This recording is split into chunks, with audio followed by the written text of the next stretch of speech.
Okay, we're streaming. Okay, let's go ahead and get started. Welcome everybody to our Planning Commission meeting this evening. We will start with a Pledge of Allegiance. If you all please stand and join me in the pledge. I pledge allegiance to the flag of the United States of America and to the republic for which it stands, one nation, under God, indivisible, with liberty and justice for all. Thank you. So this evening, Commissioner Kerr will give us a thought and or prayer. So there's a quote, oft quoted, some of you have likely heard it before. Someone is sitting in the shade today because someone planted a tree a long time ago. That was Warren Buffett. So this is a short thought. I just want to say it's my honor to serve on the commission, and it's nice to remind myself why we sit here. We sit here to act as guides on the path that the city is walking, and our efforts sometimes go often unnoticed and maybe even are small, immeasurable in that sense. But it's my honor to serve, and I hope to guide the city as we take the path forward into tomorrow. That's it. Perfect. Thank you. Okay. I'll do a quick prayer if you want. Oh, yeah. Well, Sorry. It's okay. Father in heaven, we're grateful to come together to discuss the city's business. We ask for thy guidance and wisdom at this time. We say this in the name of Jesus Christ. Amen. Amen. Okay.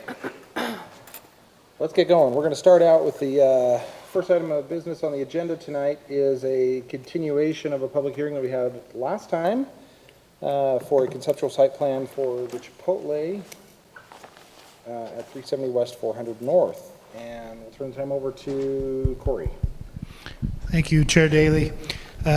Provided you a staff report. This came at the last minute, and please ignore the subject matter in the memo portion of the report. Chipotle last week provided an update to their elevations, and so we were able to put it scheduled for this meeting. As you recall, you gave them a few directives that were in the staff report. There was some little bit of discussion. I sent off to the applicant link to the YouTube meeting so that their team could take a look at it. They sent back some revised elevations that are attached into your report, and I'll let the applicant, since they are present, describe what they talked about and why they proposed the changes that they have provided. If you reach a conclusion tonight, I provided you a suggested motion. That's to help you out if you come to determination. What's interesting in there is that I took advantage of a small section of the ordinance that allows the commission to refer something to the zoning administrator. You can choose to do that, or you can choose the option B, which is to bring it back for final site plan. But as you recall, the final site plan is always 2 steps. There used to be a long past ago where people would try to combine them together. The conceptual is where we host the public hearing. The commission at that time felt like hosting the hearing and doing a final in the same meeting didn't allow some reflection on what the public comment would be and preparation of the final site plan, so the commission deliberately set it into 2 steps. And so typically you'd see one meeting, a conceptual with a public hearing, and then you would come to a second meeting with a final where they respond to all the information during the conceptual. In this case, it's a limited review for the design materials. The reason it's a limited review is that one of the conditions of the previous Dairy Queen involved colors, and so that does not allow the zoning administrator to review an amendment in conformance with the current code, and I'd have to bring it back to the commission to not interpret what your original provisions and conditions meant. And so that's why they're back. I used the little and probably first time if you ever chose that direction to refer it because of the simplicity. If you tie the material specifically, then it's a little easier to do the final site plan. but is entirely at your discretion. I want to be clear about that. It's entirely at your discretion of whether you refer it to staff. In a referral to staff, the applicant has to provide in writing that they accept the zoning administrator's decision on the final, and if that's the case, then it becomes the commission's official approval. If you want to bring it back for whatever reason, see more materials, get a better view of what's being done, feel free to use option B, is to bring the final site plan back to the commission. So with that, we've provided you an opportunity to approve, but I think it is at the discretion of the commission. Okay. Thank you, Corey. Does anybody have any questions for Corey or other staff members? No? Okay. Then at this time, we'll go ahead and invite the applicant to come forward and introduce yourselves, or self, one of the both of you, and address anything that you'd like to tell us about. Yeah, sure. Thank you. My name is Deanna Rydell. I am a design manager for Chipotle. So I've been working on this site with our architects and with our local contacts here, our landlord. So I appreciate you guys inviting us here to have this meeting. I appreciated the constructive comments we got last week. I wasn't able to attend that meeting, but with staff comments and the comments that we received from the commission, we did change some things on the building. We've modified materials, obviously, which was a concern of, I believe, staff and the commission. We have changed the colors to be very earth tone, and we have proposed staining the stone that's already there to leave the stone look, but to perhaps get rid of some of the staining and aging that's taken place on that stone.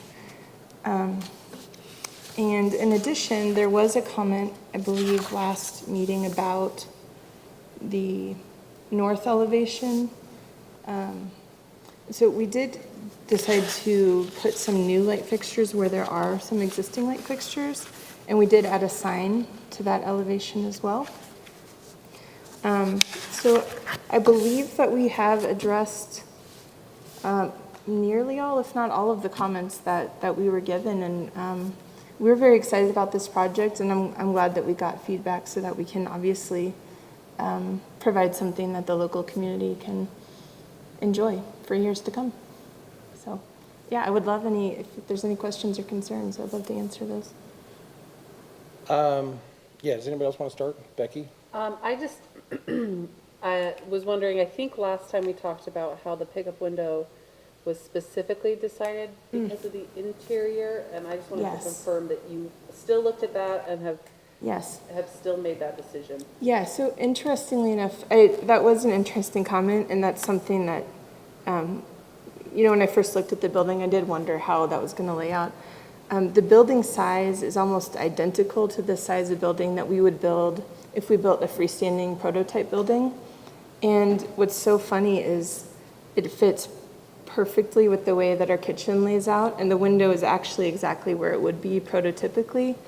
If it were to move further east on that bump out or be centered, or any other location really, it would be where we need our cooking to go. That we will have, basically the window is the pickup area where that equipment sits, and then as you're looking at, this facade, to the right is our hood and our grill and everything. So that takes up a good chunk of the space, and then, warewashing in the back. So the layout fit almost to a T, which is, I was very excited about, to be able to reusing a building is always something that's near and dear to my heart. I hate seeing buildings carted away and then new buildings brought back in the same place. So, yeah. But as long as you thought of that and just understand the limitations that may present themselves from that queuing situation, that's great. And speaking of that, I don't know if it was discussed last time, but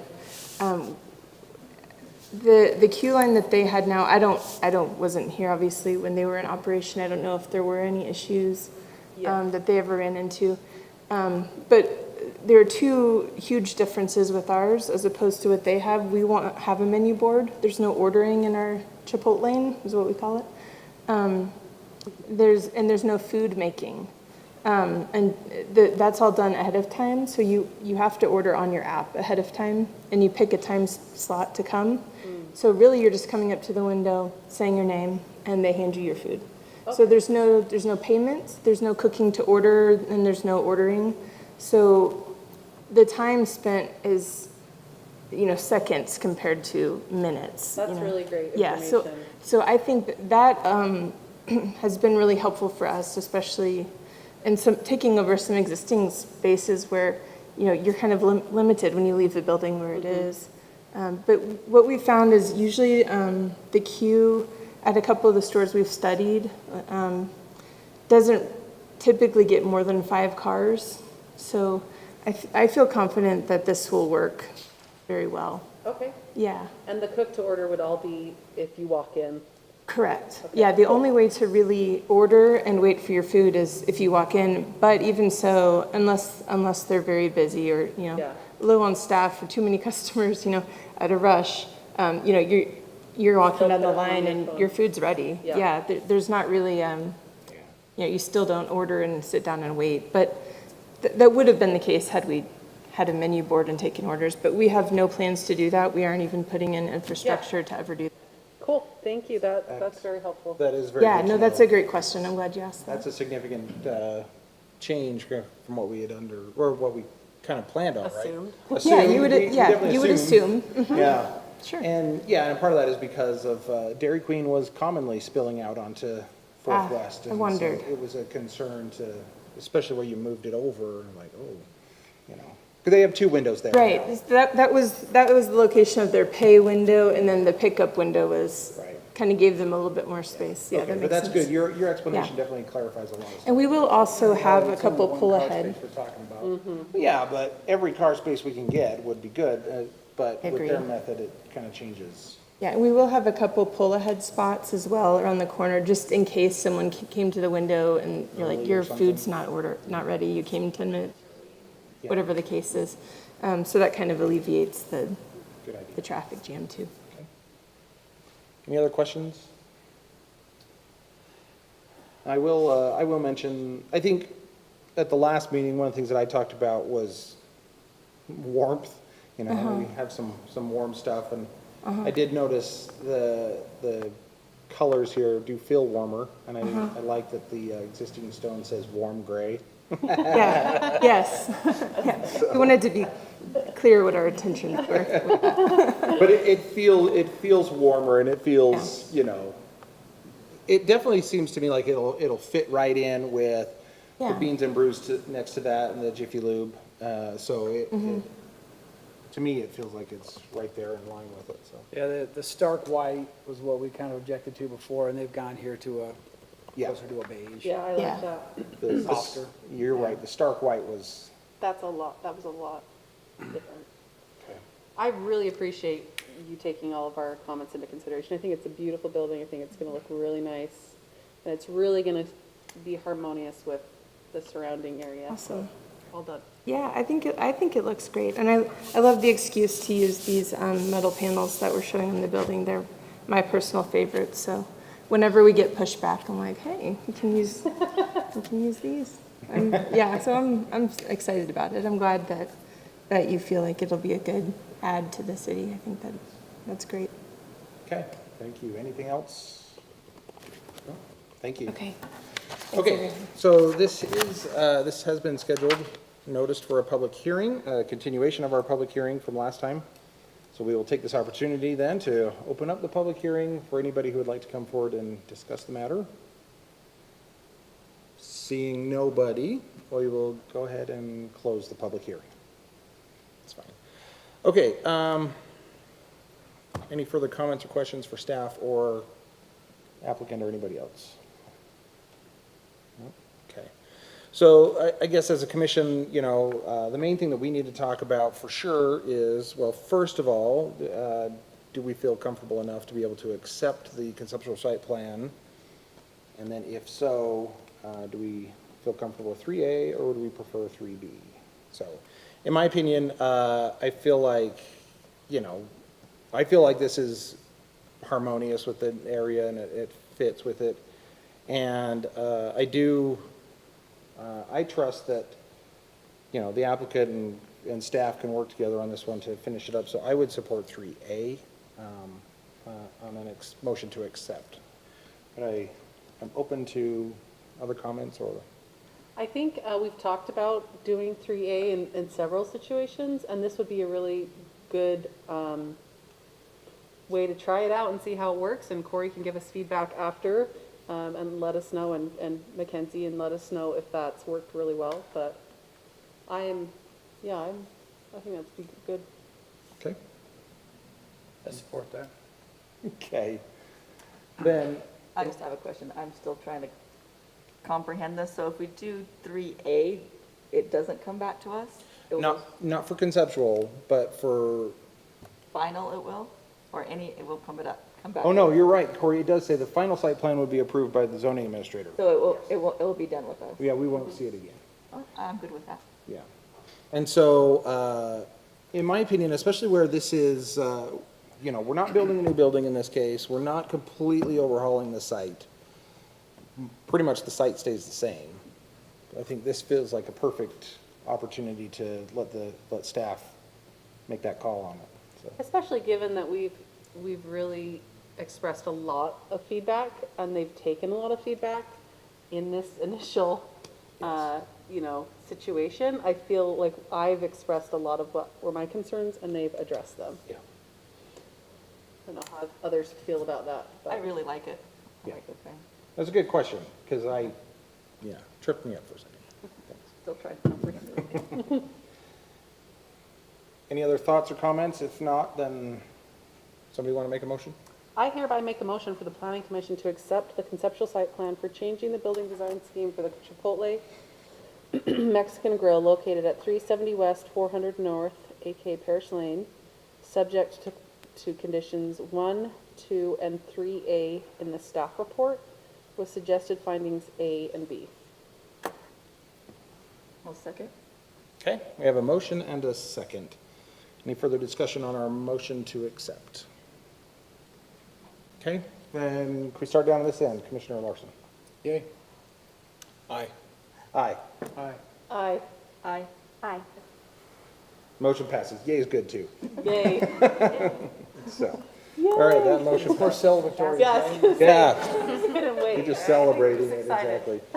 Okay, staff will be in contact with you guys and get things taken care of for you. Yep. Thank you.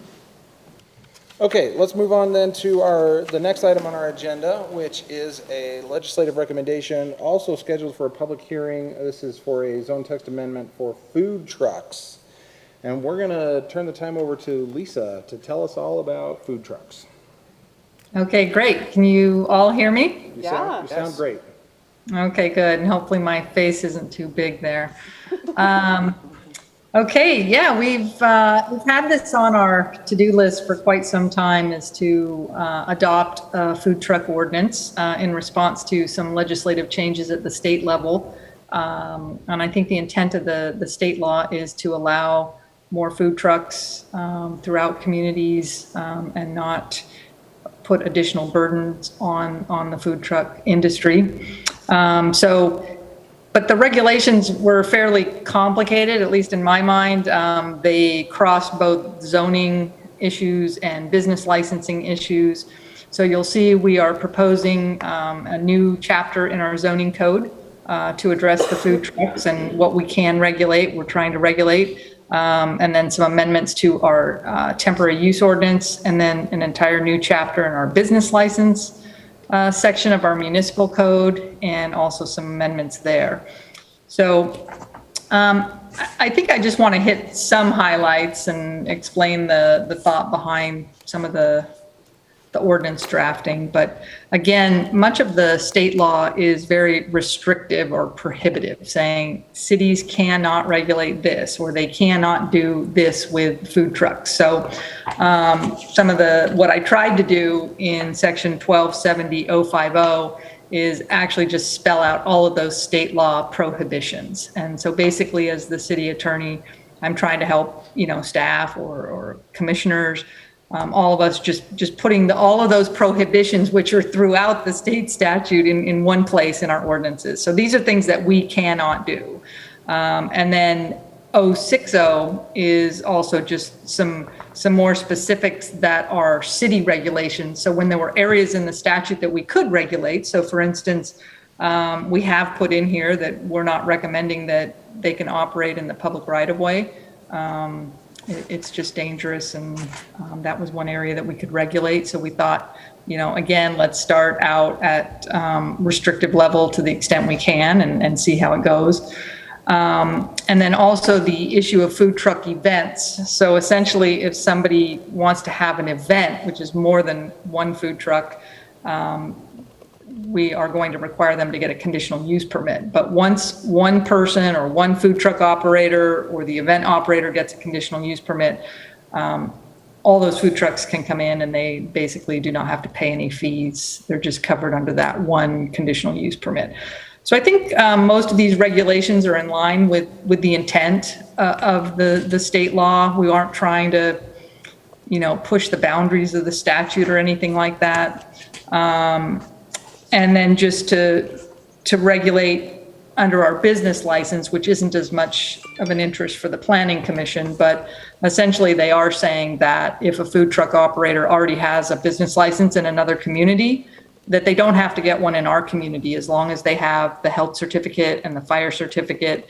And it does make sense because food trucks move all over. And so it would be sort of cost prohibitive if they had to get a business license for every city that they visited for 7 days or something. So anyway, we've provided an entire chapter. I debated whether we could just fit this into our own business license code, but I think there were enough prohibitions and enough specific regulations under the state statute that I just decided to add a new chapter. So with that, I'm happy to answer any questions that you have. Last time I said, it was going to be fun and interesting and amazing, but anyway, I am happy with where we ended up on it. I think it was good to wait. This statute has been in place for a few years, but it was amended as well. There were a few legislative fixes. So anyway, we're recommending approval. And since it is a zoning code text amendment, it does require a public hearing. Chair Daly, I had one question, thinking about it. Lisa, just to run by you, sorry, I think you and I have been focused on, the private entities, the food trucks that come in and do the snow cone shacks and other things that are on sites and how our temporary use ordinance had previously worked. I'm just thinking, it just struck me thinking about food truck events. Since we're being very specific now with food truck events, how would we manage something like the 4th of July or the museum board hosting event with food trucks? As a government entity sponsoring those celebrations, are they're going to be something that's different than what this ordinance applies to? Well, and typically, at least I think Corey and I have said, what we require of others as a governmental entity, we should probably follow those rules, although we're not always required to. And part of this, the food truck ordinance or the statute does distinguish in certain prohibitions, whether it's on private property or public property. And we have far less regulatory authority on private property. But on public property, I believe I did just say that it's up to the governmental entity, that owns the property. But my recommendation would be that we follow the same rules if we're going to do an event, because I think we do on the 4th of July and those types of things. But, we can debate that. Yeah, I'm just thinking, since we're being very specific, I'm just wondering if we let those who operate those events know in advance to obtain their permit. Yeah, to maybe get the conditional use permit. Because I know we still have the large gathering under the county that they have to do. Yeah, and then that's, represented in the ordinance as well, that, yeah, if it's over a certain 500 people, I think that they do have to potentially get the mass gathering permit. Yeah. All right, it was something that struck me late when I was reading the agenda. Thanks, Chair Daly. Okay. So, No problem. Go ahead. can I ask her a question? Yeah, go ahead. Okay, I didn't know if it was time yet. So It's time. my question, Lisa, is, I'm just gonna pose a hypothetical to you, just layman's terms so you can help me understand this. I'm hosting an event, and I think it'd be really fun to have a taco truck come to my event. So they can just pull up, and they don't have to get a license other than what they already, business license, they don't have to get like a conditional use permit or anything. Right, they do have to have a business license. So if they don't have a business license anywhere, then they do have to get one in Centerville, but then that's going to be good everywhere else. And if they have one somewhere else, then they still have to get it. But if you have private property, and so the hypothetical would have to require you to have a very large lot, because we're not going to allow you to have the food truck on public property. But if you had a very large estate and you could get the food truck up there, in my opinion, the way I read the statute is that we can't really regulate that. You can go have that as long as it's less than 10 days. So if you're just having a food truck one night, it needs to be safe in terms of health. It needs to be safe in terms of fire and business licensing, but you can have that taco truck at your party. But if you want to go more than 10 days, whether it's public or private property, then you have to get the temporary use permit. And then if you want more than one food truck, you may have to get a conditional use permit, but I think even if it's more than one under 10 days, you can do that. So I can't put it in my cul-de-sac, I have to put it in my driveway. That's correct. So. And the driveway, just thinking about it, anyway, yeah, it would be, there are some issues that are going to be problematic, I think that cities will run into, but this under 10 days, we have very little regulation. So to piggyback on that question, true story, my wife is already planning for my daughter's wedding reception to have one or more food trucks at the wedding reception. Who knows when that'll be, probably in the next 2 or 3 years. But my wife really wants food trucks at the wedding reception. So, and But they're really fun. Yeah, they are. And anyway. So, Congratulations Well, on 3 years, pre-planning. Lisa, we're not, nothing yet, but anyway. But I do think that, as I said, the state regulations are very complicated, and as staff, when we get an application in, we really will have to sit down with this new ordinance. And I was talking with Corey earlier, also do some, training up front on the business licensing regulations, but it is going to be, let's read through the whole ordinance and make sure that we're following the regulations. Right, so to kind of maybe dive in a little bit deeper on what Becky was saying, so two theories here, I guess. One, they could pull up on the driveway, and they could serve on the driveway because that's private property. yes. Yeah, Corey's nodding his head yes. But what about But I feel like that's so is that a decision that we've made as a city, or does the state say they're not allowed to do that? Because it feels like that might be sort of prohibitive, especially if someone doesn't have a large estate and they'd like to have something like that happen. Well, I can understand the thought behind that because I don't know that you want food trucks just pulling up on Main Street and Right. serving on Main Street, right? So, What if they're serving, their actual serving is on your property, but they're just parked in front of your property? That's what I'm interested in, I feel like it feels pretty, yeah, could they, for a one-day event type thing, can we put anything in there, or did they give any guidance on that? Well, it's not staff's recommendation to allow them in the public right-of-way. I think it creates a number of problems and issues. We do allow temporary things when it's necessary, and I also don't really want to opine that, yeah, you can do it in your driveway, because you can't cross the sidewalk. The sidewalk's public property. So again, we would have to look at it on a case-by-case basis and make sure they have enough room to put. And that's where I would say, yeah, the driveway thing, that might not work, but if someone were pulled up on-street parking in front of someone's house, it's not in the public right-of-way necessarily. I don't know, I feel like it Yeah, it would be in the public right of way. still is technical. That's the public right of way, Yeah. yeah. I don't know, I feel like that's a little burdensome personally, but Yeah, I mean, you have the issue that, for a one-day thing, if we could limit it by day or scope or even hours, well, that's when you're starting to now get into the issue of state prohibitions. And so we either decide to allow them in the public right of way and they get treated all in any public right of way, in any park or whatever else, no matter what, or we don't allow them. But Could we could do you- it by class of road? Like, obviously not state highways, main arterial roads? I don't know. We wouldn't have the jurisdiction to do that. Those are state-regulated roads. what if you did it with a public right-of-way exception for like, no more than 4 hours or something like that, like, And then your house lights on fire, and then the fire department can't get to you, and then who's responsible? Or someone comes around the truck. I'm not saying, the fire department can get to you. It feels like, I mean, a food truck is like a truck, like someone parks on the side of the road, like, I go up Kevin's gonna have an streets. event, he's gonna have more than one.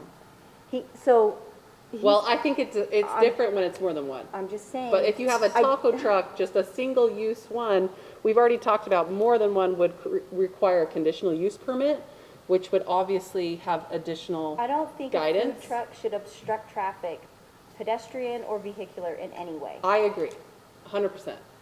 But I don't think parked on the side of the road is going to obstruct traffic, just like a car parked on the side I of the road. hate it when people park on the side of the road and then it snows and then I can't get around them and the plow can't get around them and I can't see and the sun is in my eyes and you're going on the curve. Well, they can't do that in the wintertime. Yeah, Overnight. It's a city ordinance. Overnight, but Overnight. you can at dusk. And I'm just saying, allowing the food truck in the road might not be a good idea. Allowing it in a parking lot, it's a great idea. You know, I have a question. even if it's parked on the road, and you're still, if there's any waiting or queuing, you're blocking the sidewalk, and that's a public way also. I think that's problematic to allow it on the road.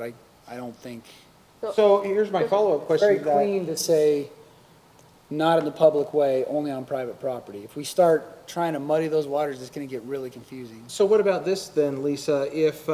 What if the food truck was parked on the side of the road in front of my house, but the serving was happening in the backyard? Does that still count as, the food truck is there if the serving is happening in the Operating, backyard? they're going to be operating the food service inside the They're truck. cooking in there. so I have a question. So how do they do it in Bountiful when they have their food trucks? They're all on the street. Is it because they're in like the parking places? They're not on the street. Is They're that in a parking considered- lot. Is that They're in a considered parking lot. a parking They're in a lot? parking lot. No, they're along the side of the street, but they're in the Over at parking the places. new Town At the Square new town Plaza. square. Well, I haven't been to that one, sorry. So is that considered on the street being, how do they get away with that? they've chosen that as a city, So they go city by city? yeah. Well, or is that what you're calling a street part of the park? See, I don't think it's an actual It's the parking street. lot, the It's just part of the services. park. Well, it's where And there's it's no- It's not a parking lot, it's the the side. parallel parking or the, parking. Which you angle would parking. call I think off-street it might be parking. angled parking. It but- might be technically, I think it's angled parking, but the food trucks pull up parallel. yeah.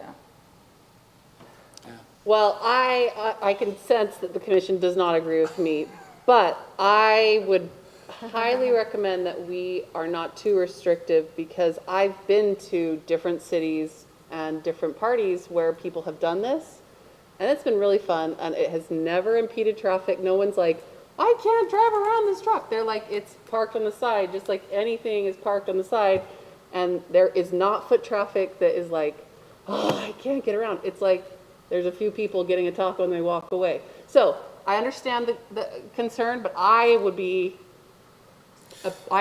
think if we could have reasonable, like, ways to limit any impacts, I think it would be really cool, but.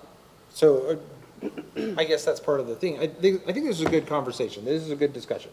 This is part of the reason why this is here, so we can talk about this. Would you propose something along the lines of you can't park in the public right of way without some kind of a permit, And in that case, staff reviews it for potential impacts to the neighborhood, traffic flows. Well, you it sounds know. like, Lisa, correct me if I'm wrong, if you have more than one food truck, you already have to have a conditional use permit regardless, right? Not necessarily. I'm just saying, you can allow food trucks on public property, but staff just doesn't recommend it from a liability and a safety standpoint in the public right-of-way. The public right-of-way is for transportation. It's not really for, I mean, some cities allow bounce houses, they allow you to close off the streets and put in a bounce house, but I just think you're taking on a lot of liability there Yeah, for something that wasn't intended for that use. yeah, trying to answer that question, this is where the law and definitions get really kind of squishy. Food truck event, that's really oriented towards one person creating an event and inviting 10 food trucks to celebrate that event, whether it's an R.C. Willey grand store opening Yeah. or something of that nature. Centerville baseball. Yeah, That's what which they is a do. little different than two trucks show up to a place with their own license, their own, Right, and they're not being coordinated, right. and they show up at at a grocery store parking lot, and there's two food trucks sitting at Walmart, let's say. That's not going to be that's not going to be a food truck event under the definition, right, Lisa? Just got really You quiet. just ended. Corey. your thing. Well, that's where I agree, Corey. This is Battery where the back. law is not clear, and we had to sort of make our own decision about whether we could, what we can regulate on that. But the definition of food truck event in the state statute is an event where an individual has ordered or commissioned the operation of more than one food truck at a private or public gathering. So more than one. So that feels like, yeah, you would be Yeah. hosting a food truck event Yeah.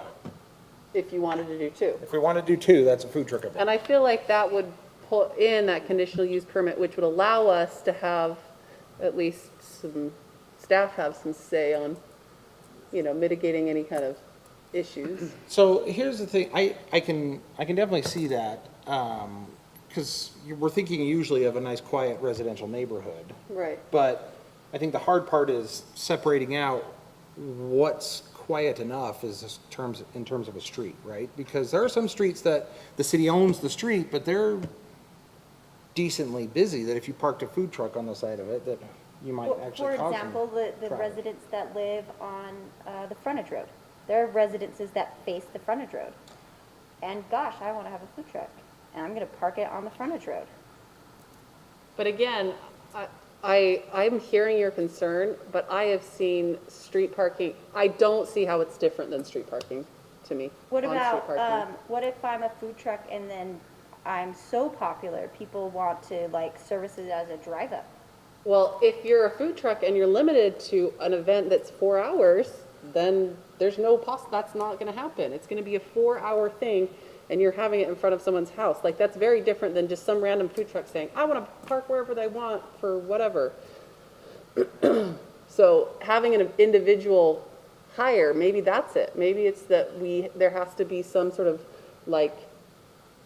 private property owner that's requesting it or something. Yeah, be careful on the 4-hour quote, because state law protects them for up to 10 hours. 10 hours, yeah. That's what 10 we were saying. hours, okay. Hey, what if I want to, gosh, I want to just, this was such a hot item, I want to park my food truck here overnight. I'm gonna start doing breakfast and dinner. Or I'm gonna do really late. Can I park my food truck overnight? Do we have anything in our ordinance about overnight? 10 hours. It's got to be, So the policeman's gonna go put a chalk line and time on his tire and, however we regulate, 10 hours per week. 10 hours. That's what it says. so you could leave it overnight. I guess you could leave it Technically. overnight. They could leave it there, they can't operate more than 10 hours a week. But, yeah, I don't know if you're talking about private or public property, but yeah, on a public street, we do regulate how long you can leave something, particularly a commercial vehicle. What if I have accessory things? I have a food truck here and then I set up all these tables over there for people to eat at, is that okay? Or I've got my corncob roaster outside and my, meat smoking outside, do we have anything in the ordinance that says that's allowed, or can I start serving from there? Do I have to bring it back in my food truck and serve from my food truck? Did you say anything about that? Well, I do think under the definition of food truck, again, which is under the state statute, it does talk about the vehicle that prepares, cooks, sells, or serves food. So in my opinion, if you're even preparing it and taking it somewhere, you're arguably a food truck. But it has to be and it also says immediate human consumption. So. Well, and that goes back to Kevin's question, because he's like, what if I have it there and I'm serving it in my backyard? So I don't. Yeah, but if they're cooking it. Well, once you're on private property, it's a different story. And But the operation of the food truck. You're not asking, but you're asking something slightly different. Yeah. You're asking, can we regulate like a meat pit? Like, you don't want that outside. Yeah, can you Well, do that? I feel like that's under business At what point does license that or- become a food cart? Right. Yeah, it goes back to the definition of food truck. Yeah. And I wonder if in their business license and food handler's permit, there's probably some level of safety of food preparation that they have to follow, that they can't just like leave it out by the trash can. I don't know. I would guess that they could probably be guided by that. So Becky, I think, I don't disagree with you. I think that if a food truck shows up for a family party, 99% of the time, it would never be a problem, Right. right? I mean, you're not blocking traffic, you're not causing a problem, it's not a big deal. Yeah.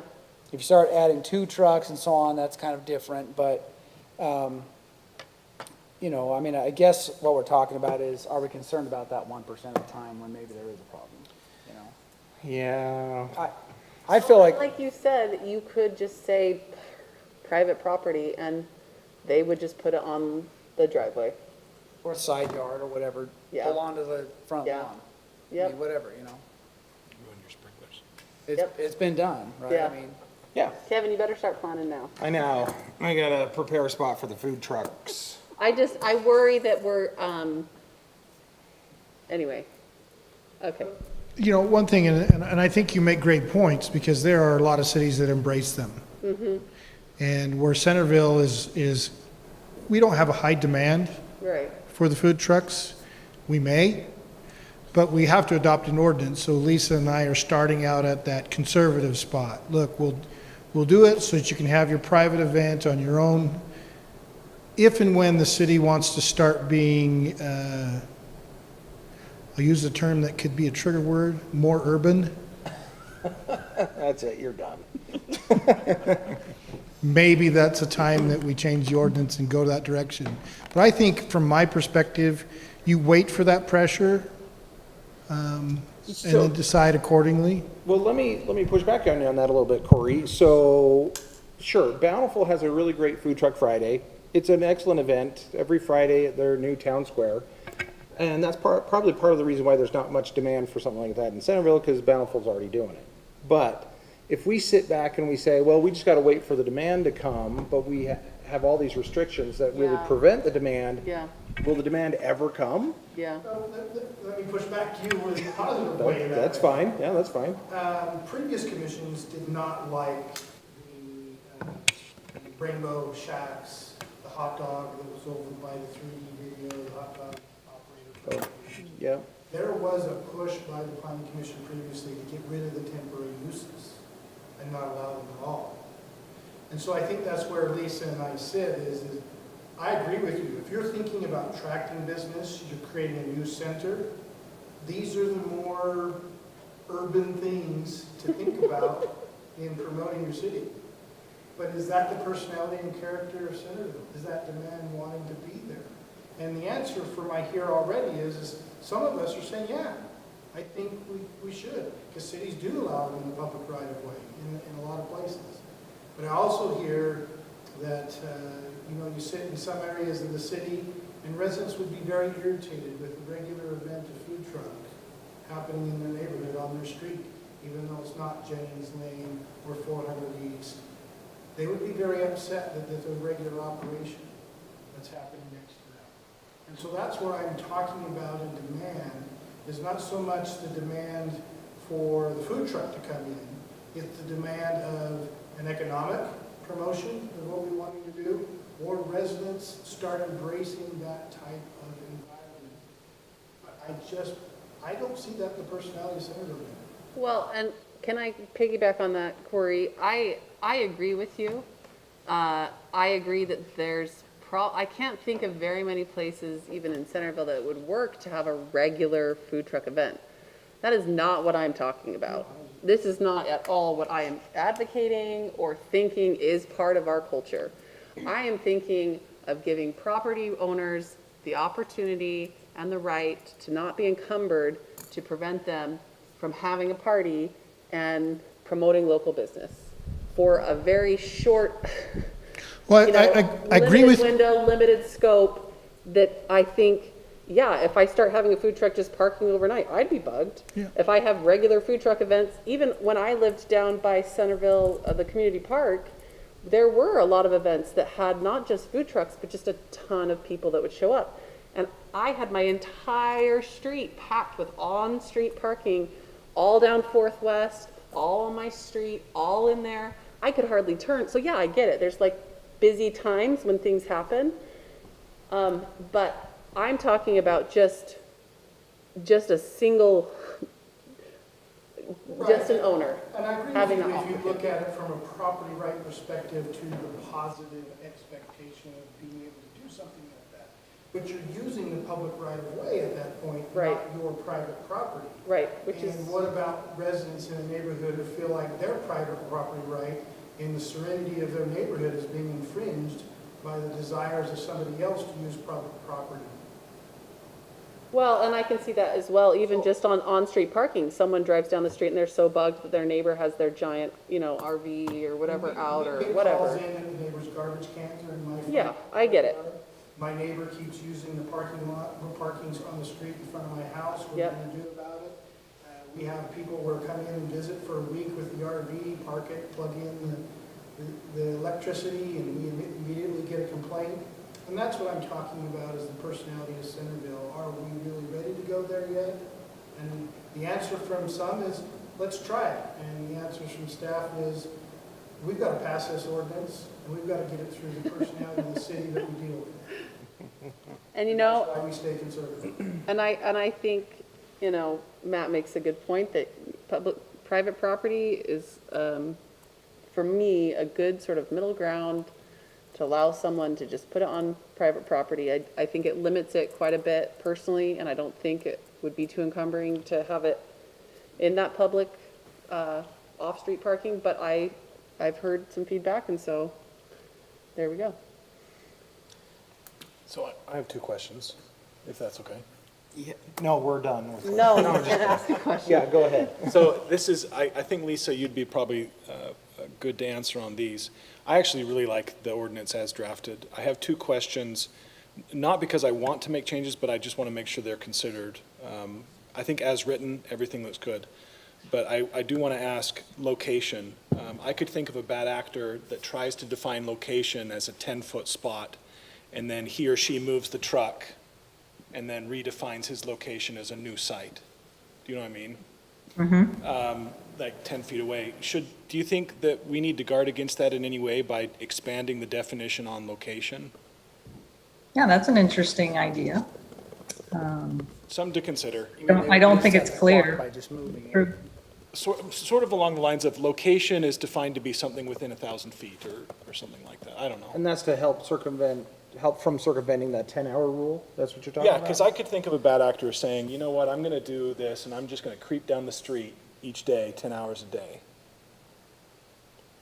20 feet at a time. Or you just drive around the Target parking lot. Sure. And I don't know if we need to be that granular. The likelihood of a bad actor doing that seems low, but I just wanted to raise the question. The next question is in the enforcement arm.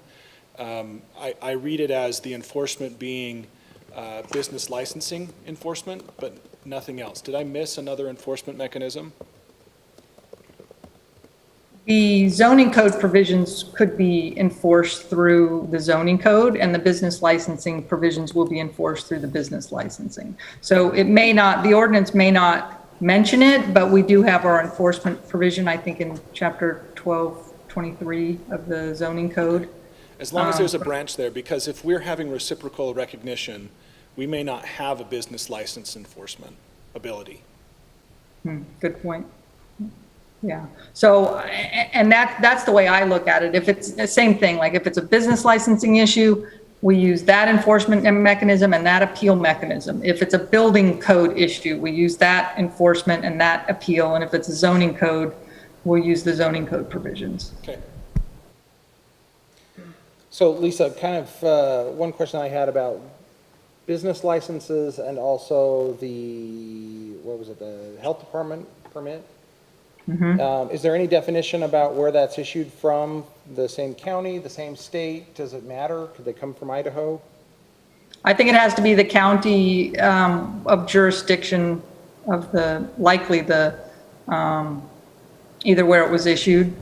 Yeah, I think it is regulated. So where they put their commercial operation address from, it'll be that county. Right, but we don't care. They pull up their food truck here in Centerville, as long as they have a business license and a health department certificate from wherever their home is, wherever they define that, even if it's in Idaho, we're okay with it. Right? I just want to make sure that there's not any confusion about. The breadth, Idaho would be a question for me.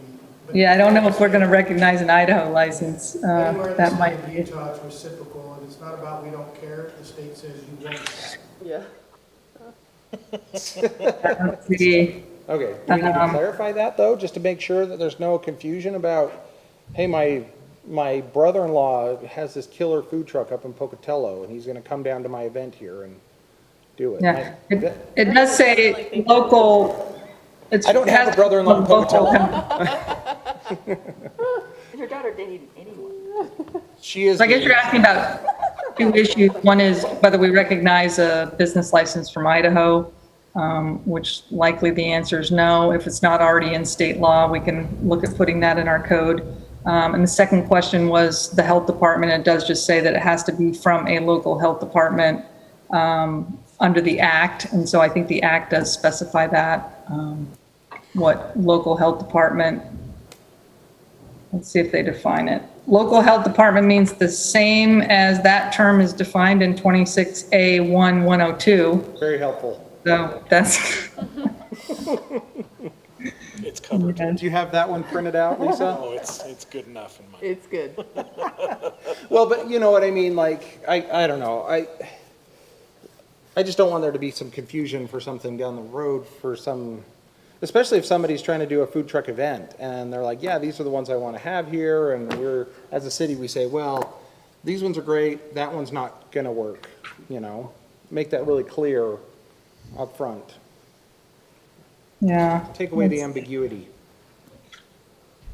I don't know. Yeah, I'm thinking something from Whitefish, Montana might taste good. Or Texas.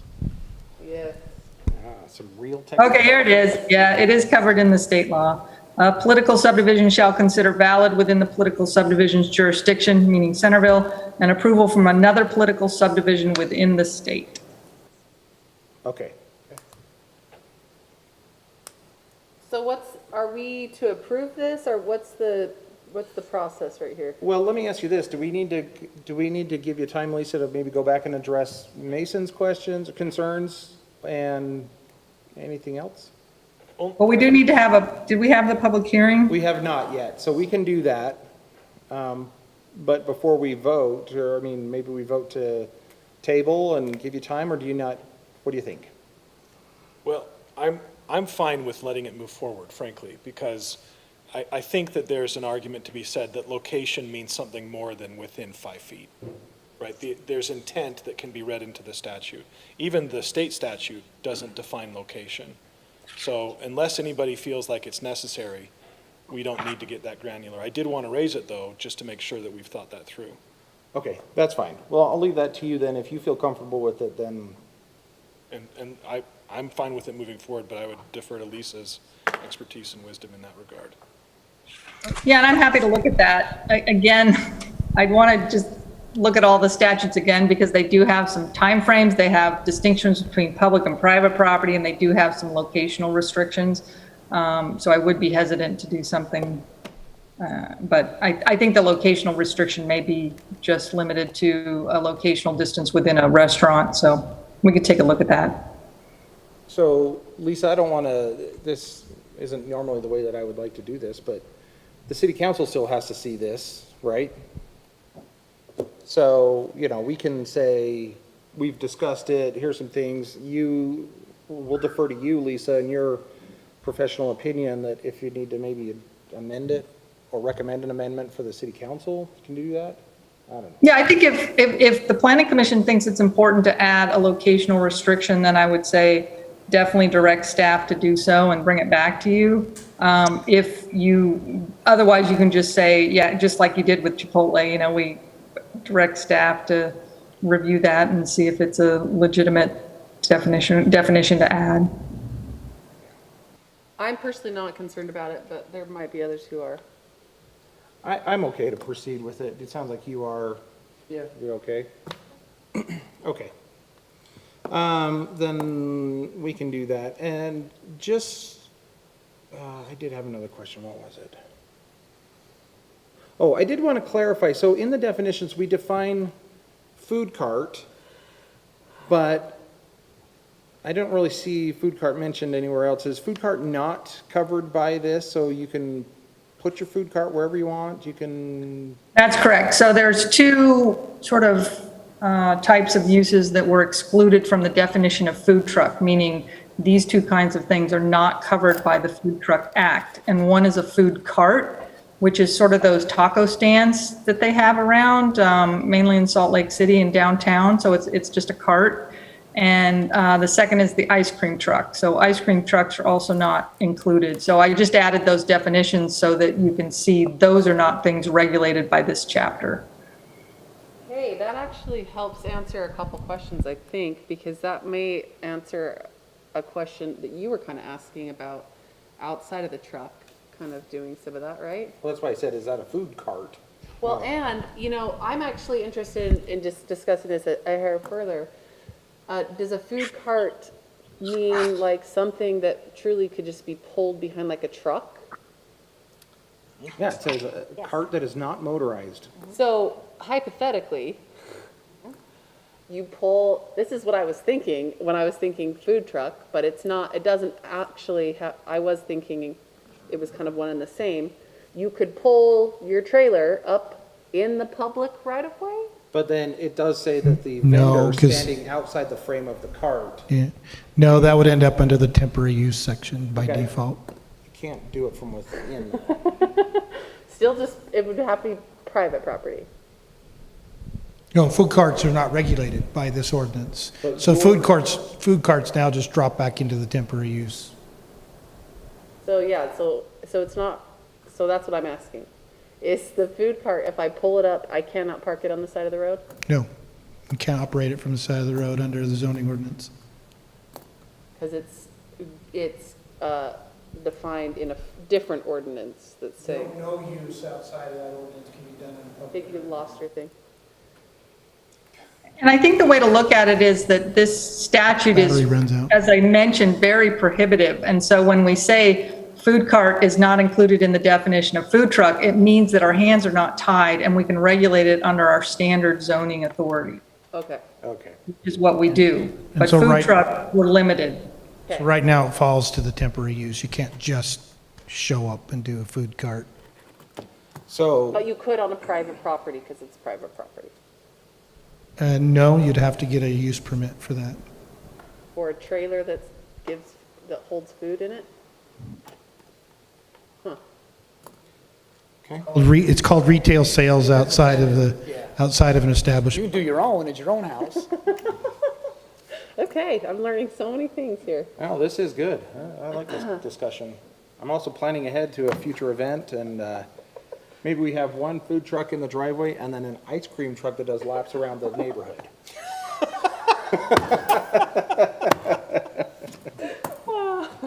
All right, sorry. All right, Any further questions for staff about this? No, okay. So this matter has been scheduled for a public hearing. We will go ahead and open up the public hearing at this time, and seeing nobody from the public even here, we will go ahead and close the public hearing. Question on procedure. Yes. We talked about potentially creating an option for public to participate virtually. Can you just remind me what we decided on that? We never We have not made any arrangements for that yet. finalized anything, so. Sounds good. Just wondering. That's okay. Okay. Any other comments, discussion, concerns? Great. Somebody want to make a motion? Where'd it go? There's no motion thing. right? There was a motion in here somewhere. Is it in the end? It is. I will do it then. Okay. I hereby make a motion for the planning commission to recommend approval of the proposed zoning text amendments relating to food trucks with the following findings and reasons for action A through E. Second. Thank you. We have a motion and a second. Any further discussion on our motion to recommend approval? Is this where I'm gonna vote for it, but I do have something to say in my thing, I want to have on the record so that Now would be a good time to say Okay. that. Yeah. I am going to vote for this because I've been convinced that it's what the majority of the commission wants, and I believe that that works. But I do think it is possible to still maintain the charm and feeling of our city, to still have appropriate measures and guidance, and allow food trucks in the public right of way on the on-street parking for a limited amount of time and a limited scope, and allow property owners the option of enjoying their property and supporting a vendor. So I'm just catching this with my approval there, so. No, that's good. I think you definitely raised some very good points, and I'm glad we had the discussion that we had about that. I feel like this is a good conservative first step toward regulating food trucks, and, Yeah, wouldn't mind hearing feedback in the future if there's, from this, from the city City or wherever. residents, Yeah, yeah. exactly, so. Okay, any other thoughts or comments? I feel like there still is an option for people to do that if they Yeah. just park it in a driveway. yeah. I mean, they can still do, there's nothing that says they can't do that, so. Okay, yeah. All right, anything else? Start on that end then with Commissioner Chagrin. Aye. Aye. Aye. Aye? Aye. Aye. All right, that motion passes as well. Thank you, everybody. Good discussion there. Let's move along then to item number 3 on the agenda, parking study discussion. And we're going to turn the time over to Corey. You done with your little project? Nice. Yes. Batteries Tech support. dead. This is a follow-up, so this is just a discussion. There's no action tonight. If you remember, Cody Peterson spent a late night evening enjoying entertainment. He gave it a 4-star rating in his review. It's really high.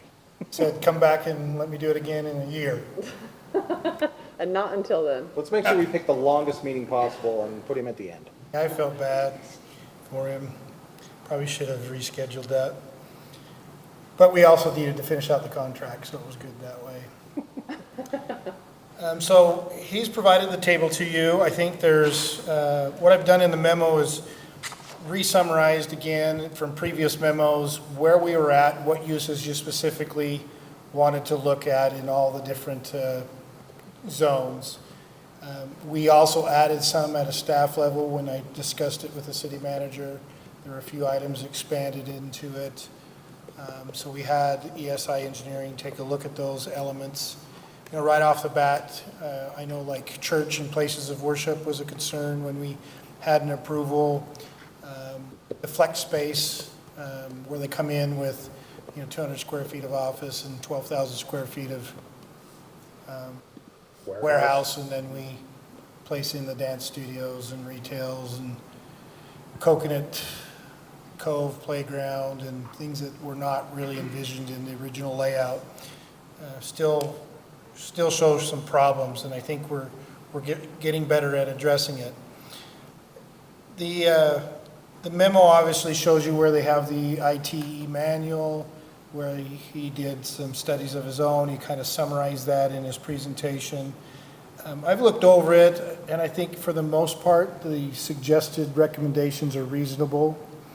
We may have some unique places. I still think the flex space is a place that needs further exploring just to make sure.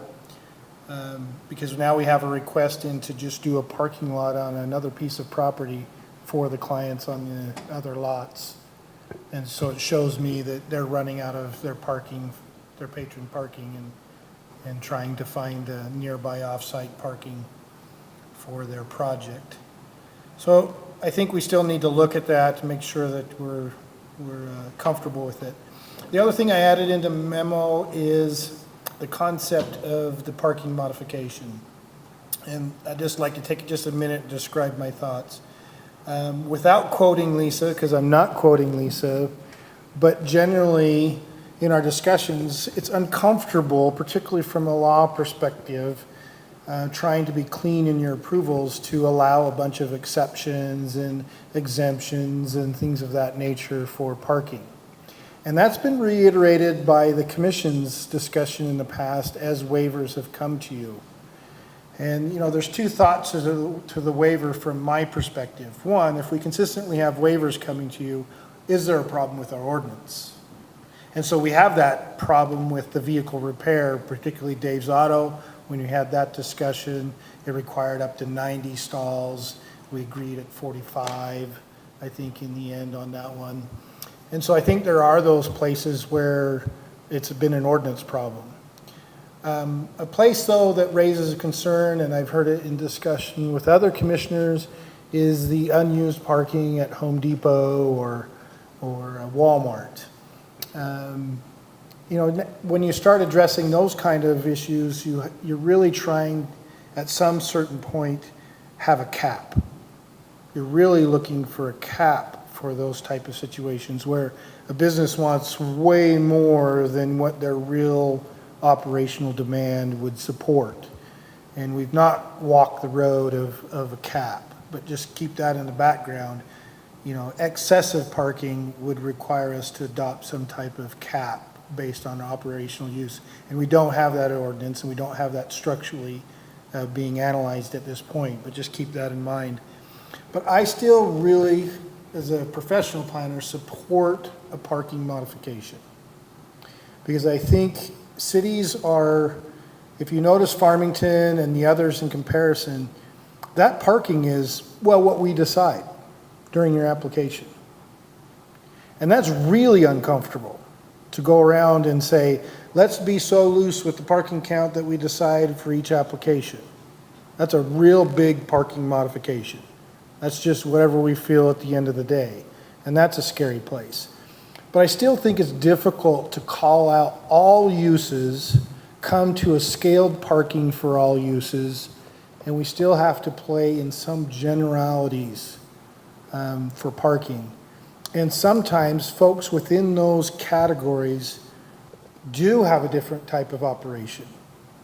And we have to think about allowing some parking modifications, but not so low that, we went from 100 and your operation only required 12, and now you're great for the 5 years you stay in business. You got a business, somebody, you build the building too big to begin with based on the layout, and now the demand's gone way up and we've put building footprints in the way, So I think there's a reasonable expectation of parking. We'll reduce it by a certain percentage rather than, just somebody coming in and saying, I need 12 spaces when our ordinance says 50.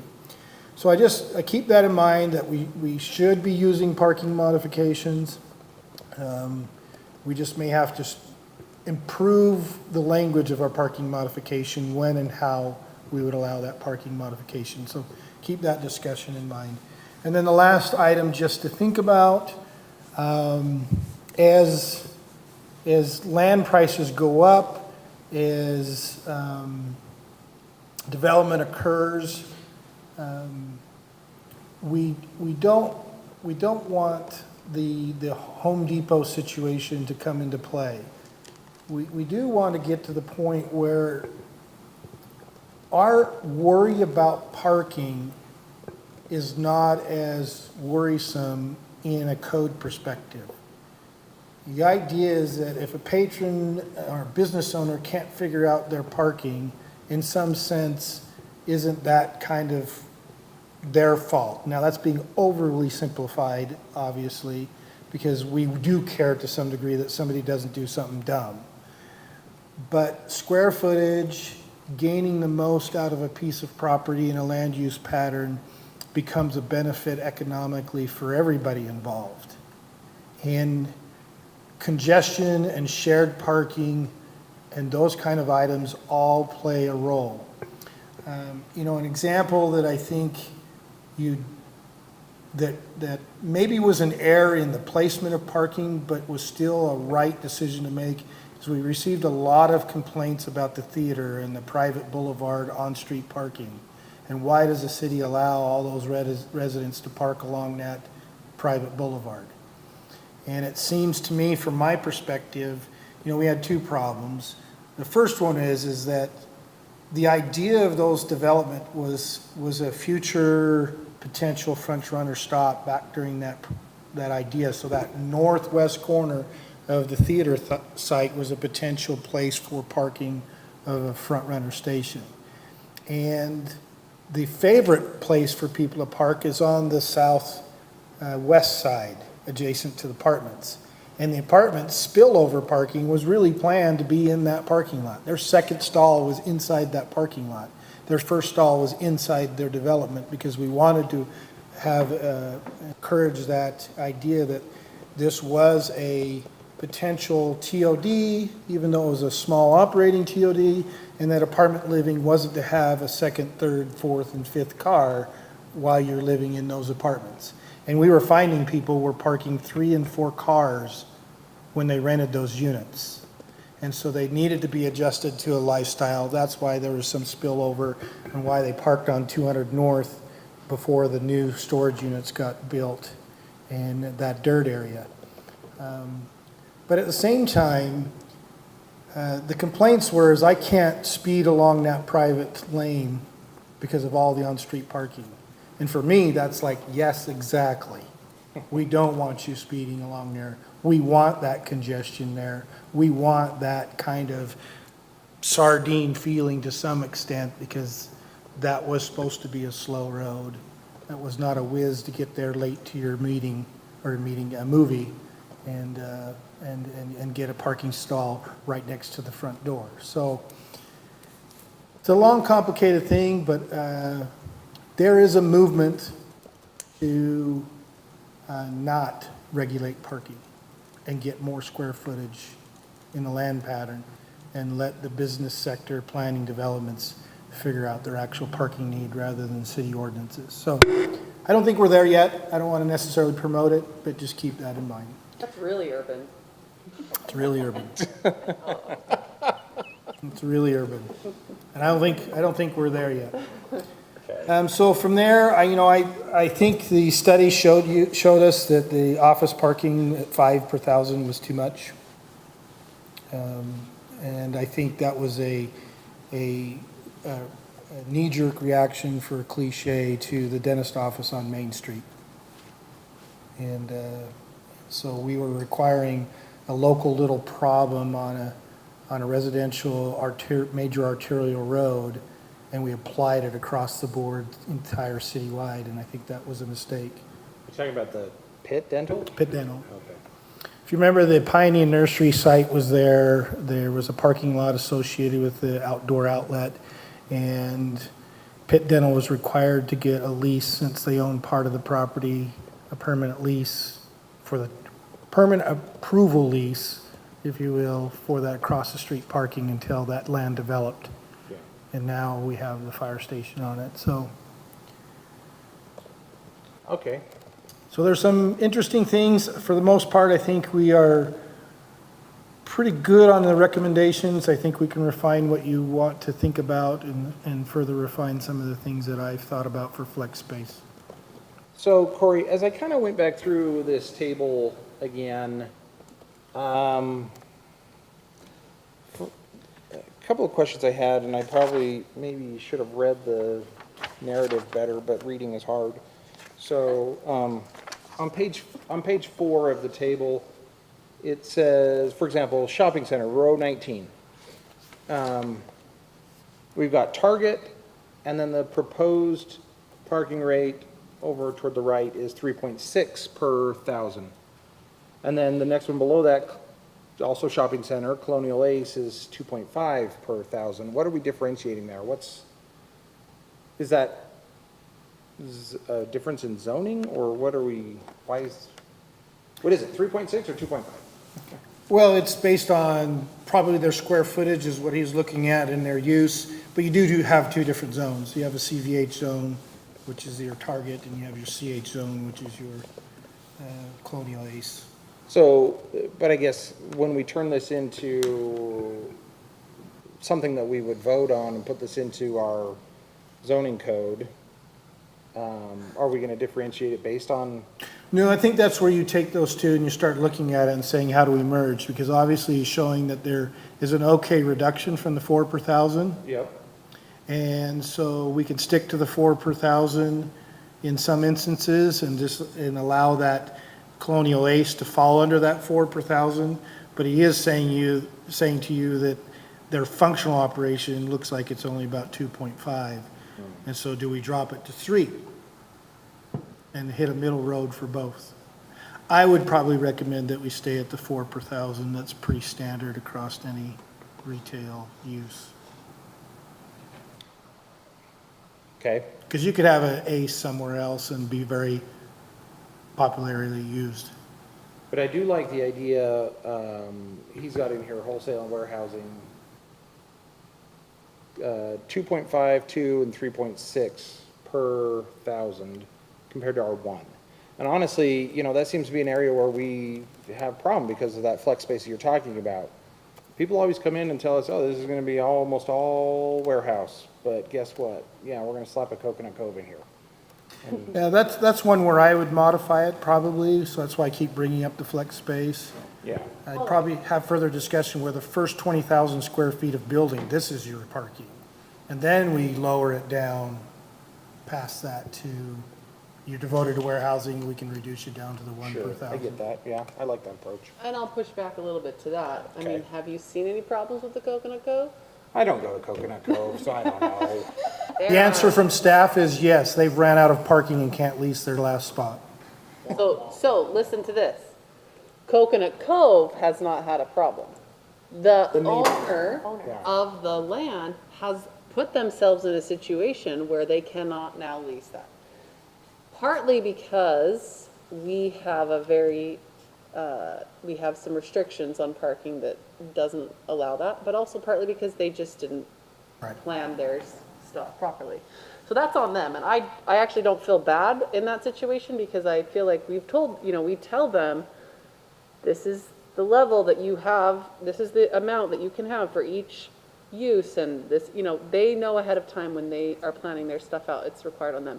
But we have to kind of we don't want to promote unused property throughout the city, so I think lowering the amount, having some flexibility, especially in the flex space, I think is Yeah, but let me give you the reasonable. exact same development and pattern where you did have a problem as commission. Salmon Project HVAC. No different than Parish Creek. Did we have a problem with that? Well, we had to split hairs over what was personal instruction service or what was, But I think we were asking for a less stringent parking requirement. well, the No, he applicant wanted was. one. He was completely out. The applicant wanted us to go for very little compared to what the, But we were also, we were in accordance with that, we just didn't want to go crazy as far as he did. Sure. But as far as I know, they've never run out of parking. No. there, Right, that hasn't. They've been a never problem. run out of parking. Yeah. And it's because the usage language for it, specifically for the dance studio, warranted something different than what we Yeah, have. but they were here. also adding another building, which That created was, a problem. honestly, that's the biggest thing there. That's the They're biggest adding thing. We another have building. no idea. So in my mind, adding, like, maybe bumping up the requirements for that flex space a little bit somehow, talking, like you're talking about, Corey, with, for your first so many square feet, this is what it's gonna be, and it can trail off after that. I think that's a good idea, because then that helps to prevent us seeing so many parking modifications for flex space, which is where we usually almost always see them. But, and then maybe we can bring down, I know Corey just said recommend leaving it at 4 for a shopping center, but maybe we bring it down to 3.5 for a shopping center so that Good, yeah. Home Depot and Target don't have expansive parking lots, you know? Well, they'll build them, because they'll build them to what they're, Yeah. Well, Well, they'll but I build mean, on it. They'll build on it. They'll build on it, but that's another thought that I've had actually, is that you see that trend these days, like up at the Layton Hills Mall. They've taken parking lot and added Yeah, Buffalo Wild Wings. the Buffalo Yeah. Wild Wings Yeah. and the Yeah. other stuff up And there. it's utilized space. awesome. Yeah. So they'll build on it, they'll use it if we were to allow it. Can we go down that road a little bit more on flex space, just a tiny bit? Talk with me about, can you play that out, the idea of, higher and then trailing off? Because does that limit the owner to making a choice with their first tenant that requires more parking? well, it does. So an example is right across from the Public Works building, they built a gargantuan cinder block building. They only have 17 stalls to serve that square footage, because they maximized it all based on, it's all warehouse. Yeah. And now you only have 17 stalls. They're trying to rent out suites. They tried to do a gym. You know, they just overbuilt Yeah. based on that, and now have no Are you ability. talking about the one that had like, it on the east? silks? Is it on the east or the west? On the east side of 1250 West? Yeah, so right across from Public Works on the east side. Okay. Because there was that other one that was just north of Public Works Yes, that making had the memories. problems with like the pull-through and all those different. Yeah, that was another salmon building. Hey, we don't discriminate against specific people. Well, the problem with them is they have sufficient parking in that one. The dance and the gym that's there now, the batting cages that were previously there. Half their parking sits on the north side of the building where the warehouse doors are, and that's not where the front doors are, and people were not using that parking lot at all. Everything was crammed on the south side. And And just, they talked about doing some sort of pull-through or something. yeah, and they just didn't have circulation Yeah. to make it work, so they wanted to maybe take out their front yard landscaping and create some type of drop-off zone. So the idea, so back to that idea of requiring sort of more, that would require, Yeah, we should have, on the Youngblood building, we should have required the first 10,000 or 15,000 square feet to not be 1 per thousand. yeah. And that would have given us some more parking and cut down the size of the footprint. But we could have then reduced it, you know, after 10 or 15,000 square feet, so. That would only be in a multi-use, not in a, just a straight warehouse. I think any building, Any building, the first, 10 or 15,000 is 2 per thousand. yeah, And then the next 10,000 is 1.5 or Yeah. whatever. And and then, then scale it down to 1, or the employee shift. Because that's a problem we have with the warehouse operations, is you have some that are just highest employee, you know. Well, that's, you know, you have that for an example, is a future building will be Hogan Steel comes in, it's all automated. So they have a huge building, 8 employees. Yeah, But if that building needed to change, yeah. now, to be honest with you, they have a site, they have a 3-acre site, so it's gonna work out in spite of me giving this dire example. But you have a building that'll be very large with 8 employees. They don't need much parking. If they filled a whole lot based on the fabrication of steel and then 10 years walked around and tried to resell that building, and we only planned 8 employees, the use of that building would be 0. Yeah, I think the use change is the big challenge. Yeah. For sure. So we need to start out with the first set of so many 1,000 square feet to get a bank of parking, and then they can figure out what to do after that with the rest of the building. I agree with that. I would caution against being too aggressive on that, 5 per 1,000, do the office? just because, part of the reason why we see so many parking modifications is because people are, use changes and things like that. So I don't think it's a bad idea. I just think, we just gotta be real careful that we find kind of that sweet spot of like, we're totally underparked to now we just are getting parking modification requests all the time. Right, but I think the thing is, though, on those warehouse or flex space areas, is we're only requiring 1 per 1,000 right now. And then they build it like that, and then there's a use change, and all of a sudden Yes. you want to put in Yes. something, and there's just not. Yeah, in the case of Paris Creek, they did it all based on warehouse. Yeah. And then, once they built the building, then they went out and marketed who would go there, and that's when we end up with all the other uses. Yeah. Okay.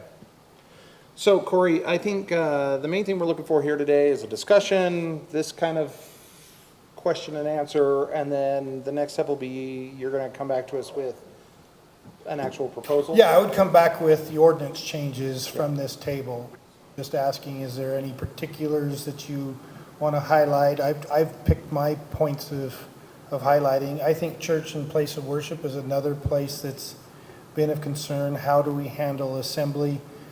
An example is that, one church operation, you're going to get, in my experience, where they only have one service for Sunday, maybe 2, maybe a morning and mainly evening.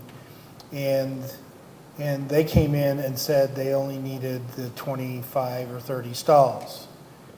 But if you did it based on assembly plus the classroom areas, they needed a lot more. But their assembly, they ended up, that wouldn't even cover their assembly area, so they had to go to the off-site parking to the surrounding neighbors. That concerns me, because what if you have a facility that can operate multiple congregations in one day? And we approve a 35 stall facility based just on the seating area for the one-time use.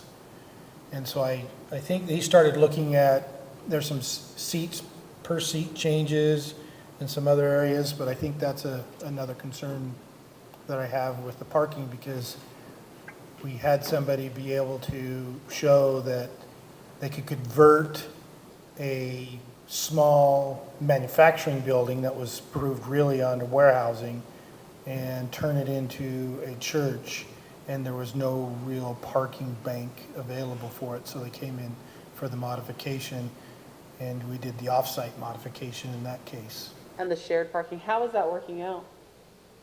I haven't heard too many complaints. We have a bigger complaint in that area from one street over, when they sold the building to a new landscape company.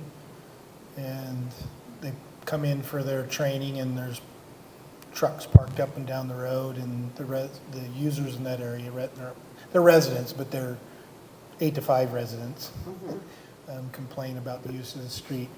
The reception center that used to be there, we got complaints on that. The church, not so much. So the reception center's gone now? Reception center's gone. The church went out of their way to really establish a shared parking situation with the surrounding neighbors. So I think. Now, the problem is that could expire if a building is sold and they're not Right. cooperative. Right.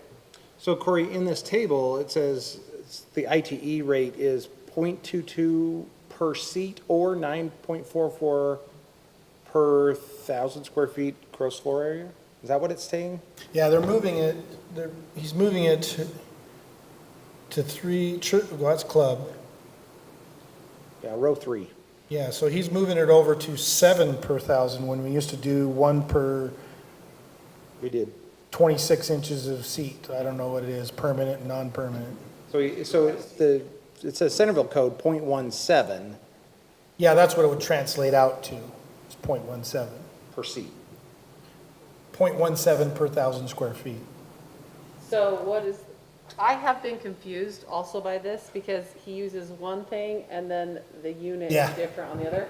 And I would prefer if there's, Yeah, that's where I've got to do the conversions to the way we format it in our so ordinance. explain that again, like, Mostly per 1,000. Like church is measured per seat, and it's like 20 or 36 inches counts, 26 inches counts as a seat. 26 inches. People are getting wider these days, so that's, You said it, not me. I'll get away with urban, but I'm not going to get away with that.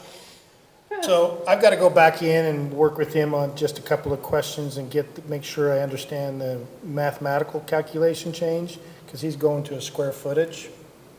well, yeah, because he's got, bountiful code is .25, and that's got to be per seat? You bring a family of 4 to church?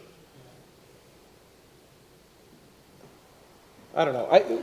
Well, let's just make sure that we don't go from like .17 per 1,000 to 7 per 1,000, because yeah, that's confusing to me. that's gonna. No, I think he's showing the existing code would equate to that. Really? Okay. Well, let's double check that one. when Yeah, we get back. because there's one that's measuring just how many seats you have in the assembly, and then the other one's saying what it would be if it was gross square footage. So our code says 1 space per 6 seats, and that's 20 inches, 20 That's the inches. .17. Yeah, plus 1 per 100 square feet of assembly area within the main auditorium. So that's what our current code is. So I think that's where the .17 is coming from. And what is the proposal to change that? 7 per 1,000. What would that, what's How do the those compare? equivalent? That was that math, right? That's really hard for Yeah. me to figure out the Apples and oranges. equivalency on that. right. I've got to go in and figure out what that equivalency is. Do the to our code. conversion from 1,000 square feet to seats. Yikes, good luck. Okay, well, we'll look forward to that. Yeah. That's Okay. gonna be a whole, it's gonna be a whole It's a memo whole, all it's a whole itself. spreadsheet. All right, E equals MC squared, just don't ever forget that. I have a question. yes, go ahead. So oftentimes when a developer comes in, they take their site and they say, I want this building, and they calculate their parking, but then they also have to balance their landscape requirement. And so I'm just wondering, when we tweak the parking requirement, how does it affect our landscaping requirements? Because when Salmon and Alder came in, for example, and they wanted to put a new building in, we had a minimal discussion about, did they still meet their landscaping requirement? So like if the Coconut Cove area, the parish, I wasn't involved in that one at all, but if they had a bigger landscape area, that then they could transform that into parking, or so, it's all like this equation and this puzzle, and I've never been really clear on like. Yeah, just to start the theoretical and then give you some examples where things cross over to each other. Because you say, does it affect? It does, and the commission's made decisions on that effect. So the example would be is, how does it affect? Well, you're going to have the code base for landscaping. Let's catch a commercial lot on the east side of I-15. It's 15%. It's fixed. So now you have to fit your parking in your building with whatever the remaining part is. And so if you have a use that demands a high demand of parking, that's obviously going to influence the size of the building, because those two ratios are inverse from each other. Whatever you do one will affect the other. So that's where you get balancing it. So an example of that balance is Young Power Sports. They're trying to get 5 dealerships in. They've got 15% landscaping. And when you start looking at the code requirement, they didn't want to shrink the building. So they decided to come to the parking modification in order to reduce the number of stalls to maintain the size building that they wanted to do. And meet the landscaping 15%. And get the 15%. And get the 15% landscaping. Now, the difference is, take Dave Bell, not too far down the street. He had a fixed building size that he wanted, and he wanted to go down to 23 stalls for parking. I don't know what Dave Bell is, remind me. Dave's Auto, Okay. Dave's Auto there, just with the palm trees, Frontage road. Yeah. palm Yeah, trees yeah. site. I just didn't know Dave Bell was Dave Otto. Yeah, and Bell so, sorry, I guess, you know, Well, you haven't seen Dave Bell come, that's interesting, because he's been here plenty of times. I missed so Dave became frustrated with the concept of, the code was like 84 stalls or something like that. He only wanted 23, and he wanted to make that building addition. And I went down the road of, well, if you're gone and we convert that building, what does it come out to be? And what the commission's looked at under the parking modification is, we want to look at more closer to what you already have on site, which was around 44, 45 parking stalls. But to get the 45 parking stalls, we had to compromise on the landscaping.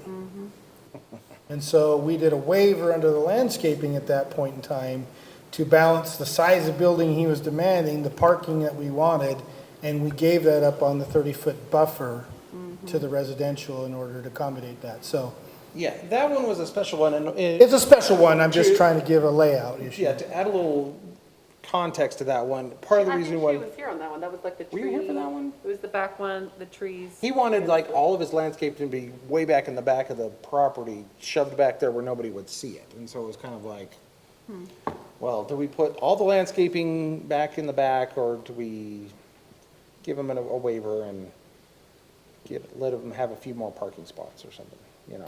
Yeah, the other one to be a little bit more clean, because that is a unique situation, given the whole layout.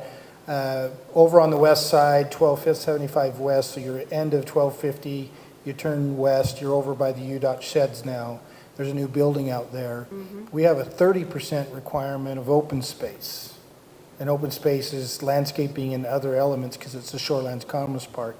And we had the balance of parking, building, and he had to reduce his building size. He had 3 suites originally, reduced it to 2, and still ended up reducing the open space to 25%.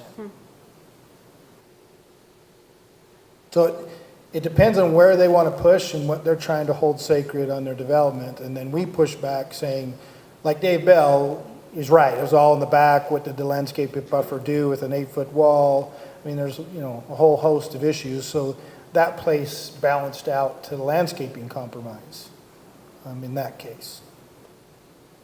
Thanks. But we could have pushed him to reduce his building too. Which is what I always think, every time they come, they're like, oh, I can't fit my parking and my landscaping, can you give me an exception? I'm like, it's because your building's too big, just like, this is your lot. Yeah. But, Yeah, well, then you do what Balling did, and you go buy extra property, including move the property line from this side of the wall to that side of the wall. which is actually kind of silly if you think about it. is. That he had to do that, first of all. Or you just do 5 units instead of 6. Well, it fit with that extra foot. Anyway, all right, anything else that we want to talk about with Corey about parking or anything? Okay, you got what you need, Corey? Yeah, I'll go ahead and convert everything, try to put some sense to it into the Centerville's code. Okay. That'll probably give you a better thought pattern. I'm making the assumption, let's do the ordinance construct first, take a look at it. Once we've massaged that to the point we're okay, then we would post it out for another meeting for the public hearing, unless you want to speed it up. That's fine. I think that's okay. Sounds good. Give us another chance to look at it. Okay, Corey, you want to just go right into the Community Development Director's report and City Council report? Sure, let's pull that up. Okay, so we do have, it's shifted a little bit, but we have a meeting for February 9th. We have a rezone of property. Mr. Morris has acquired additional property up by his Canyon Point, a landlocked RL piece that he's looking to rezone. We have a rezone for a lot line adjustment, and then Mr. Morris is also coming in with a potential amendment to his conceptual plan, which differs from his original plan significantly. And potentially in a better way. So he'll, obviously the rezone is a little bit hitched together with his plan, but they will be separate items because we can't contractually tie a rezone to a site plan. We will look at the rezone separately, and depending on how it falls out, depends on how he adjusts his development plan. So think about that. And Young Power Sports, we've not met with them, so that'll be bumped, right, Mackenzie? That's right. Did I skip anything, Mackenzie, that was on the board? Okay, so we got that. And then the council report, they approved the Smucker, that was a boundary adjustment involved with the rezone. The Lane final subdivision's been approved, and there was residential amendments for additional density, and it was denied. But it raised an interesting discussion at the city council. Have fun reviewing the tape. I think density in the general plan will be a significant issue as we update the general plan. Yeah, I imagine. I imagine it will. And then I always put your goals Yeah, Great. as requested. yeah, we can, hopefully we can check off that food truck one, right? Parking study, parking update, check that one off soon. It's only the end of January, and we're knocking out 2 of our goals almost. Well done, staff. We're killing Well it. done. Slow December. Speaking of goals, though, has there been any discussion about having a work session with the city council to talk about goals, or? That's a great question. As I indicated to you, and hopefully didn't give you too much of a cautionary concern about funding with Wasatch Front Regional Council, because I'm very supportive of that and think it's very positive and hope that we can win the arguments on those. I did have a conversation with the city manager. His decision at this point is we don't know whether we have the funding. And so once we have the funding, we will then have a work session, because the issue is that if we go it without the funding, it has a different budgetary impact. And is there money available? Depends on how the council wants to allocate it. But I think the funding with the Wasatch Front is the right way to go, and the ability to use the consultants lists that are already pre-approved gives us a better bang for our money, because they can also, I mean, I see a potential $20,000 difference just on the economic study alone. Yeah. Using their system. So I think it's an advantage. We need to maybe sell it to a few if they become a little uncomfortable. But he just wanted to wait to know whether we got the funding assistance program, and then we'd host that work session as soon as we found out. So I'm understanding it's March when they announce Okay. the funding. That's fine. I remember we did talk about that, Wasatch Front Regional Council money, and yeah, that's fine. It's good to wait till we know what we're doing on that one. Let's move ahead then and talk about minutes. We'll review these minutes. Start with page 1. Does anybody have any comments, corrections on page 1? Page 2? Page 3? Page 4? And the hefty page 5. Well, only on page 4, it said, responding to a question from Commissioner Kerr, Commissioner Wright said her term on the planning commission would be over fairly soon. What line is this? She's Let's see, on 35 and 36. Thank you. But then if you could just add, but there may be what's it called? Reappointment. Reappointment. It's a reappointment. So, 'cause Okay. it makes it sound like we just made a dumb decision. It's gonna be over soon. It's over. And then put her We picked the in. short timer, that's it. Okay, that sounds good. Anything else? Page 4 or 5? Great. Who wants to make a motion? Everybody's too shy to make motions. I'll make a motion. I'm not clear on the wording always, but basically, we would just say, I make a motion that the minutes as reviewed are accepted. To approve? Yeah, accept, Approved. approve, adopt. Yeah. Great. Do we have a second? Second. Thank you. We'll do this one together. All those in favor say aye. Aye. Any opposed? Okay, those minutes are adopted.